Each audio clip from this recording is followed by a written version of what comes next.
Hello, beautiful people. It's Gwendolyn here from your virtual admin expert, and welcome to Leading Behind the Scene, your weekly dose of inspiration to equip you to excel in business and life. Real quick, I want to share with you about the Mastering Your Success Mastermind for Women CEOs. The Mastering Your Success Mastermind is for women entrepreneurs who have been in business for less than 5 years, who are looking for clarity around their next steps to crush their goals, tools and strategies on how to systematically grow their business, accountability to keep them from procrastinating themselves to death, opportunities to brainstorm with a seasoned coach, and to join a tribe of like-minded women willing to share their wisdom, expertise, and experiences. If that sounds like you, then I am talking to you. This small group mastermind and implementation incubator was created for women just like you. So I encourage you to go to masteringyoursuccessmastermind.com and get your application in for consideration, and do it now because we've got some great pricing going on. So the holidays are upon us, and I know this is a tough season for a lot of people when it comes to dealing with loss and grief. And this year alone in 2020 has been one full of loss and grief. And so I wanted to take some time to talk openly about coping with grief, especially as entrepreneurs, because we have to figure out how to grieve and be human while also remaining present in our businesses. So I'm super glad to be talking about coping with grief this month with some amazing friends of mine. And today I'm going to be chatting with one of my other mamas, y'all, who I affectionately refer to as Dr. C.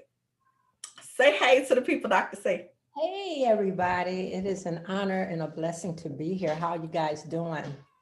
Awesome. So let me tell y'all a little bit about her. Dr. Carolyn Ransom-Champion is an independent consultant and chief executive officer of Maximizing Organizational and Kingdom Leaders, an educational, counseling, and therapeutic leadership development and consulting proprietorship. She is also the founder and executive director of Sisters Achieving Victory, Empowerment, and Dominion, and Saving Our Sons, a faith-based nonprofit organization geared towards advocacy for ex-offender women, youth, and their families affected by grief and loss in response to acts of violence and other social, economical, and emotional disparities. Dr. Champion currently practices faith-based counseling in her private practice and teaches human services, motivational interviewing, and counseling as an adjunct professor at Oakton Community College. Working in the field of trauma, human services, and addiction studies for over 20 years, Dr. Champion has taken a front row seat to the familial, economical, and community hardships that are in direct correlation to the absence of godly principles and holistic leadership, which are essential in addressing trauma-related issues our families and communities are facing. She has secured her doctorate of education in organizational leadership and development, has her PhD in pastoral counseling, is the author of Amazon's bestseller, Kingdom Leadership, I Was Born for This, author of Speaking the Language of Our Youth, Exposing the Imposter, and Jesus Wept, the restorative model, grief and grieving through biblical principles. And she had a whole bunch of other roles and stuff that she do and things that she run, y'all. But I could not get them all in. We would be here all night. So I'm gonna need y'all to just trust me that she's amazing and she's very qualified to talk to us about coping with grief. Okay? Just trust me on that. Amen. So Dr. Champion, we met what, 4 or 5 years ago? It's been a little longer than that, I think. Why does everybody keep telling me that? Why am I so short on time? What is that about? It's been a little longer than that.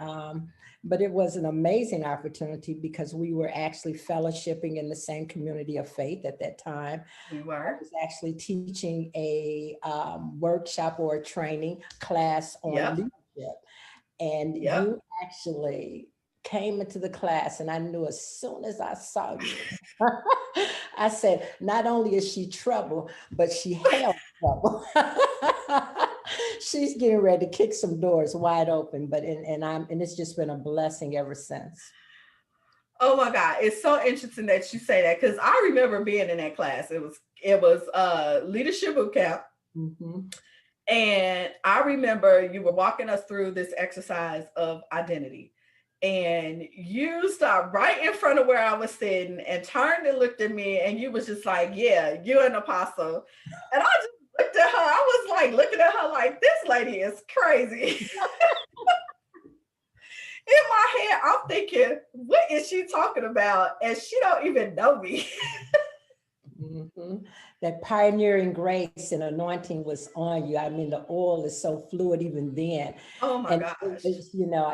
and I couldn't even get away from it. So yeah, I was excited that God shared a glimpse of what he was doing for Wow. you. I'm appreciative too, because like I never even really thought about like what my role or position was in the kingdom before that class. And then after graduating that class, I had the honor to be one of your assistants, in the next class for the next group of people coming through kingdom leadership. And now we just like family. Like Yeah, it's you just my what it brother. is. You Yeah. are really one of mine.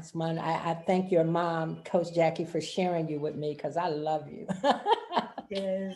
I I love you. know, and she don't be like sharing her little baby. She be checking all the people's out. She be like, I gotta go to this thing because I gotta see who you talking about you love. She sure told me. She sure told me. She did say that. She is a mess. I love her too. So let's just like jump right in because I'm super excited to hear your thoughts on coping with grief and how we as humans and entrepreneurs can learn how to cope better with it all. But first, I really want to dig into a little bit about how you became so acquainted with grief and passionate about helping people kind of walk through the process to restoration. Okay, I'm a firm believer that I can't pour any oil or share any oil on you until I've appreciated and had to experience it for myself. I just believe that. And it's people that know me, they know a chapter of my life. I lost my son, Cortez Champion, to violence. And it was actually in 2011. And I tell you, that was probably the first time that I became acquainted to even grief and loss to the magnitude that I did.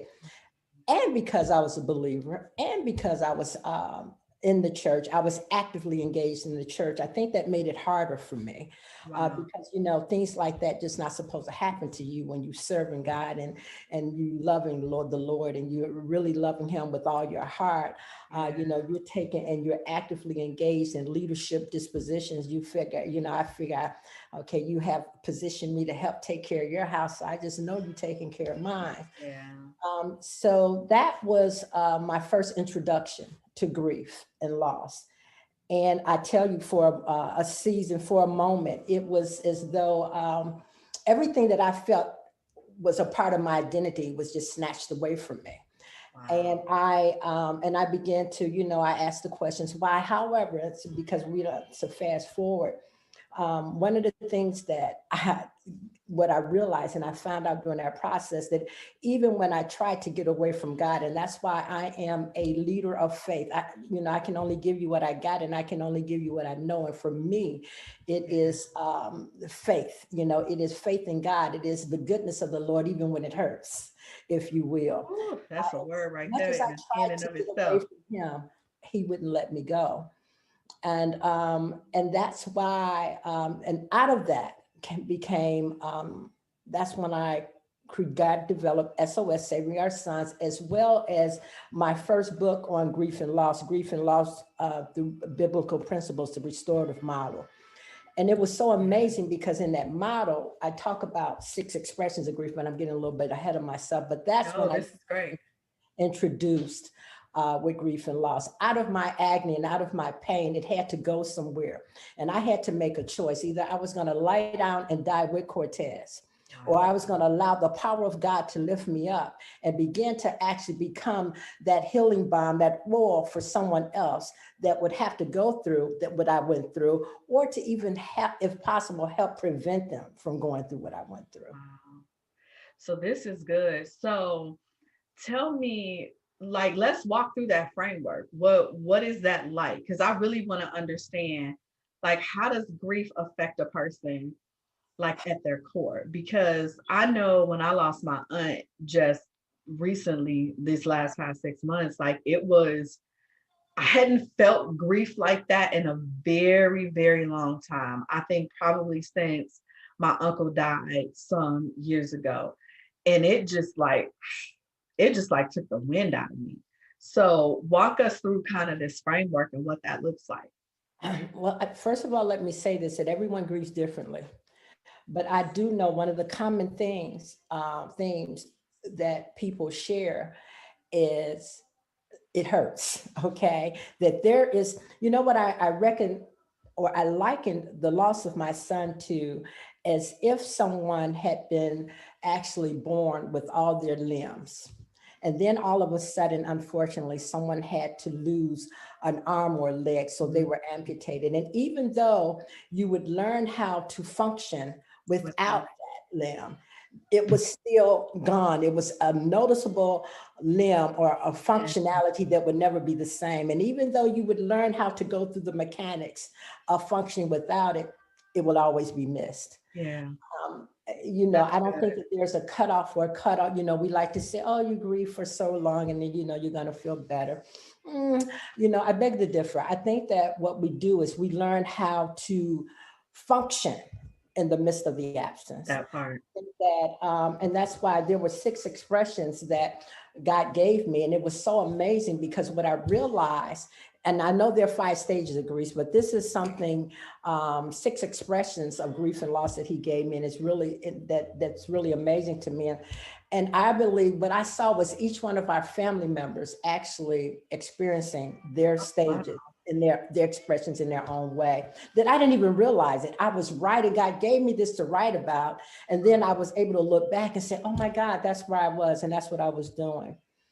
That's I think that you know, when you experience it, it's like, it's just a piece of you that is, you know, it's really hard to articulate. Yeah, I get it. You can't really find the accurate words to express the depth of the loss that you're experiencing, that you're feeling. You just, and especially, and I don't want to minimize the loss of anyone, but as a mother losing a son, it was as though a piece of me really just left. Then I lost my brothers back to back. Okay. Now in the midst, like you're saying, and I don't want to get ahead of you. No, this is build the kingdom, keep my business running, be a mother, be a matriarch, be a friend, you know, be whatever it is that God has called me to be a mentor. And it's as entrepreneurs a lot of times, and that's why one of my expressions is defensive.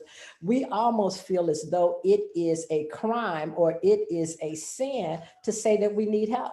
Yes. You know, it's like when I was going through the defensive stage, it was almost like I didn't want anyone to feel. I was so angry with God. Can I just be honest? Can we just be honest? Because I was too. Let's talk. Real talk. That's what we do.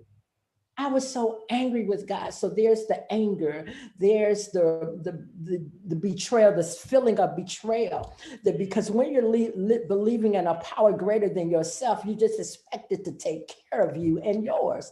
So that was the first thing. I was very, but I didn't want people to know I felt that way. Because once again, I'm actively engaged in the church. I'm one of the church leaders, so I supposed to be saved, you know. And so when you say, you don't get mad at God, you know. And so that's what I thought. But that was just a spirit of religion that I would later find out God knew exactly where I was. He knew exactly what I was feeling. But free somebody today. Pardon me? I'm free to people today. Free to people. Free to people today. So, and so when you're in that defensive stage, you almost consider it a sin or a crime to even say that you need help, to even admit that you need help. It's almost like you have to defend your relationship even with God, or if you are a matriarch or in your family, you know, you have to be the strong one. So it's almost as though you forget about yourself. And then I'm going to put a pin there, and I want to just throw this in. A lot of times we wear our grief in 3 ways. We either wear it as a crown, we wear it as a mask, or we wear it as a cape. So usually in a defensive state, we have the cape on. We're Superwoman and we're Superman. And even though we're bleeding and we're broken on the inside, you know, we're still acting as if. And so that's where I was for a moment. And then I realized that at some point you were saying, what do we go through? We go through just a smorgasbord of emotions, if I may say so. And you will find yourself then feeling distressed. And for me, what God gave me for that second expression, it's like, okay, you start thinking, well, what did I do wrong? Then it's almost like, what could I have done differently? Could I have helped prevent this from happening? So it's like you're blaming yourself and everyone else. So you get to this place of just because you're trying to make it make sense. And not really that death is a very inevitable part of life. Right. And that unfortunately we're going to experience it. And unfortunately it's never welcome, but it does happen. And then that's, and if we claim to be believers in faith, and I'm not saying that we're not supposed to hurt, because we will. However, at some point, even that is challenged with, okay, was my loved one saved? So do I really believe what I say I believe?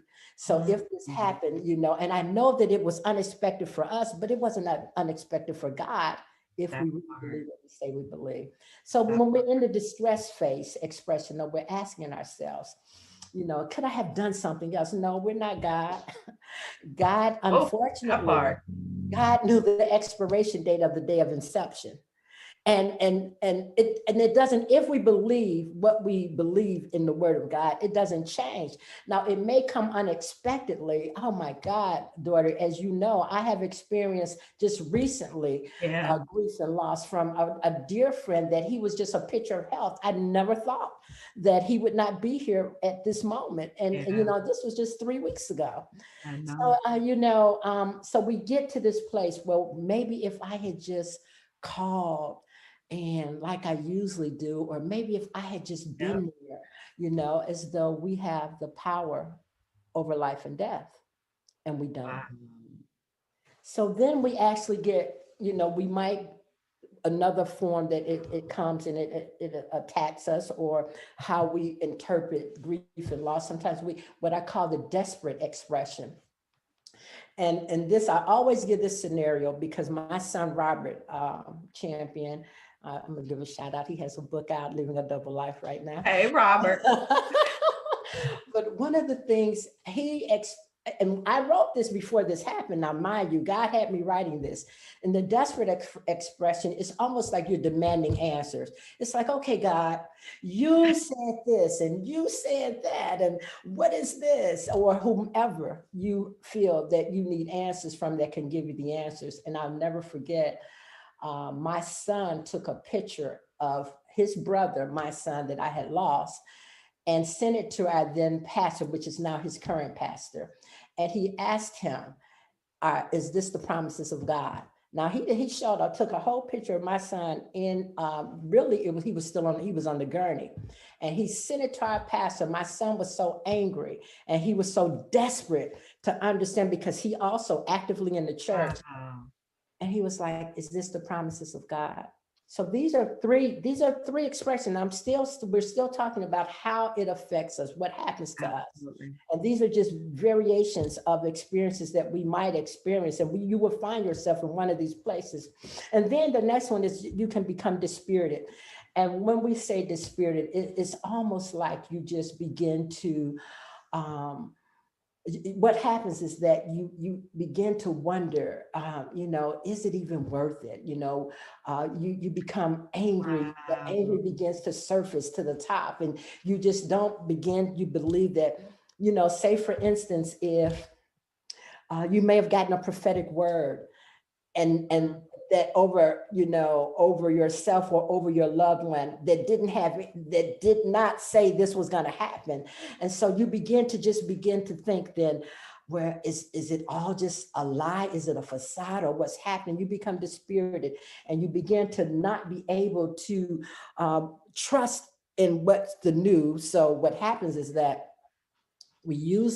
sometimes some people go back to old remedies to alleviate the pain and the suffering. And even though it's superficial, it's something that they can understand, even if the outcomes are high risk or maladaptive, or even if the outcomes are self-sabotaging or Yep. Yep. Some people return to drugs. Some people return to promiscuous relationships.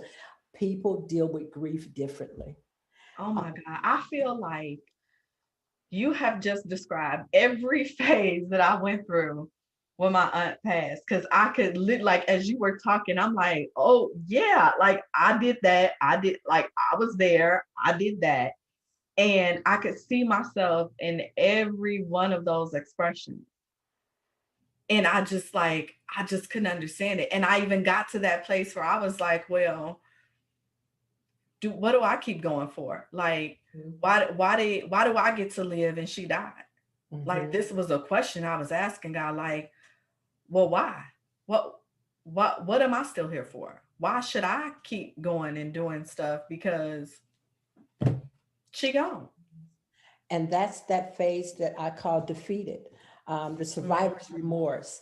And it's like, whatever, it's almost like if this is that place where a person does feel, I might as well just lay down with them. And just why do I need to still be here? What do I have to look forward to? So this is one of the darkest places that we can get. And when we lose someone. And that's why, and my last actual expression though is dominion, because after all of that, then there has to be some type of intervention, and we can talk a little bit about that, or some type of support that will get us to a place of dominion, where all of those prior expressions that we just talked about, they are silenced with truth. Yeah, yeah. And that's so important. And I think that part of like even getting to that dominion phase, I think what was key for me was like I had a community of people who were just loving on me through that phase. Like y'all wasn't letting me slip, even if I wanted to slip. Like I could go, but every day somebody was like, "What you doing? How you doing? I need to see your face. I need to hear your voice. Do I need to come just sit on your couch? Like you ain't got to talk to me, but do I need to be there? Sending flowers, just I had this community of people who were just like loving me through that process, praying for me through that process. And I know that was one of the things that was just like extending grace to me, extending love to me, like giving me, like just holding me in that space until I could get back. Because it took a minute. I was just like, what is this? This is like, this don't make, and this is me talking to God, like, this don't make no sense. Like, I was just on the phone with her 3 hours yesterday. Oh you couldn't have gave me a clue. This is me. And God, I'm like, you couldn't have gave me a clue like this was going to happen the next day. And what was so crazy was that we were celebrating your birthday. We were in your birthday celebration, like having your virtual celebration and having an amazing time when I got the text from her that she wasn't feeling well. And I'm like, get to the hospital. Like never in a million years did I think we were going to finish celebrating and a few hours later, she was going to be gone. Never crossed my mind. No. So, oh my God, you just like described my whole life. So I'm pretty sure that for people who are watching, they can see themselves in these different expressions. And so how do you cope with that? How do you deal with that in a healthy way? Because you mentioned people can slide back into some of these behaviors that could be self-sabotaging. What are some ways they can do that? They can cope in a healthy way. And I think that what really helps is that when you know that you have a friend or a loved one that is actually having a difficult time dealing with grief and loss, you said it. We need a community of people that care, even when you're getting on my nerve. Yep. I need to know, that I'm not able to just slip away. That because there's someone that you need a strong support system.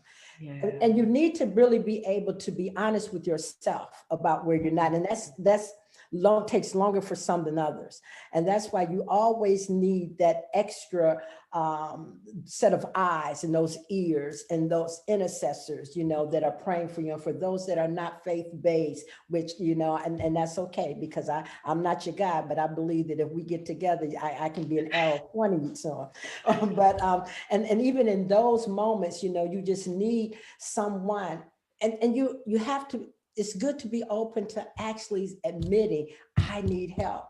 Yeah.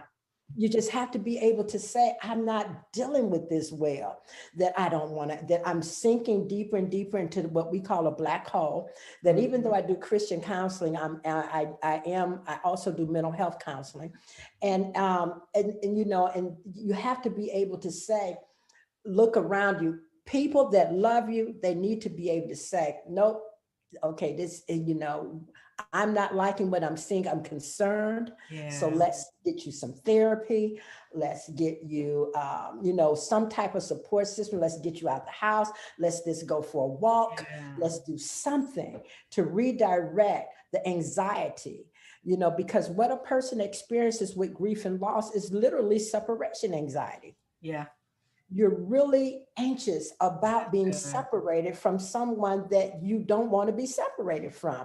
And even though it's more That's eternal good. than what a separation anxiety may be from a relational issue, you know, a relationship or even a job or something of that nature, Yeah. it's still very uncomfortable. And even more so when you know that it's eternal. Yeah, that's good. I never even thought about that as being separation anxiety, but that is so true. And even going back to that community piece, you know, that's why it's always so important to have community when you're an entrepreneur too. Like you need that personal community, but you need that professional community as well that's going to rally around you because, you know, let's just be honest, when you're grieving, you ain't motivated to do no work. Mm-mm. Like you ain't trying to show up. You showing up, not even showing up as your best self when you're trying to show up. Like you said, when you putting on that cape and trying to like pretend like everything is okay, you're still not showing up as your best self. And so your business is suffering from that. Your clients are suffering from that. And so you have to have a professional support system and community that can rally around you and jump in and be like, okay, where can I help you? Where can I support you? You know, whether that's a assistant, a team member, somebody that you connected to that can just jump in, that knows your business and maybe reach out to your clients or whatever. But that's going to be so critical because we are human. Absolutely. And I think what you just said was it. In building our business, you know, I do in leadership boot camp, I have one of the last classes in Counting the Cost is Where's Your Elijah? You have to Mm, always make sure that you have entrusted, you have to identify someone that you know you can entrust for when life knocks at your door. You can entrust with the responsibility of not only covering you, but helping maintain what God has placed in your hand. And that's why it's so important to actually build a team. Now see, we still talking about grief and loss because see, at some place point in time, you yes. need that professional community to be Yes. able to say, because you have the right to actually go missing in action for a moment. You really have the right to do that. No one expects you to actually still be functioning as normal when you have just experienced something as detrimental, Oh traumatic my gosh. as Y'all grief. got permission. Did y'all hear that? You have permission to go MIA when you are grieving. Yes.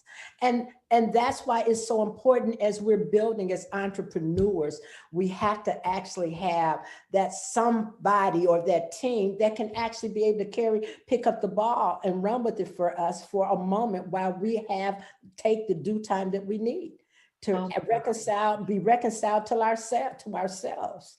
Because you can only give what you have. And if yes. all you have is hurt and anger and bitter, and just wondering what's going on, then what are you really, how are you even helping your business? You not because you showing up mad, you angry, you got a bad attitude. Look, I'm just telling y'all what I know, okay?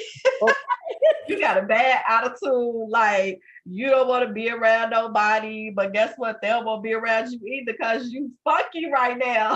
that's it. So go deal with that. That's it. Like for real, for real. This is so good. So before we get ready to wrap up, what are some things that you just want to say? What would you want to say to the people to just encourage them, support them through this process, through this journey? I think that be very honest with yourself, first of all, and don't think it to be shameful or don't think even feel guilty That's good. about feeling vulnerable or feeling that you are at a disadvantage emotionally and mentally. It's okay. Ask for help. One of the greatest advantages that grief and loss has on people, and even connected to suicidal experiences, unfortunately, is that people actually allow the grief and loss to consume them and don't ask for help. If you have get a support system, be accountable to, if it's only one person, you have to be accountable to someone, so that they have to be in your business, so that they can know and be able to assist you, and even be that direction for you, to help navigate you to that place of safety. You know, you need a safe place. You need a safe place. So it's good to have one before you have to need it. So I just encourage people to develop your support system, get your safe place, be honest with yourself about what is and what is not with you, and know that it's okay. You know, your grief doesn't have to look like mine, and mine doesn't have to look like yours, but you just have to be able to admit it, that you're experiencing it.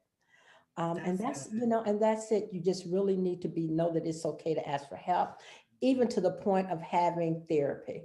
And I'm not just saying that because I'm a therapist, but I know in our culture and community, you know, it's a stigma when it comes to needing to actually have their mental health help. Okay, mental health services. Honey, get you some help. Get you some help.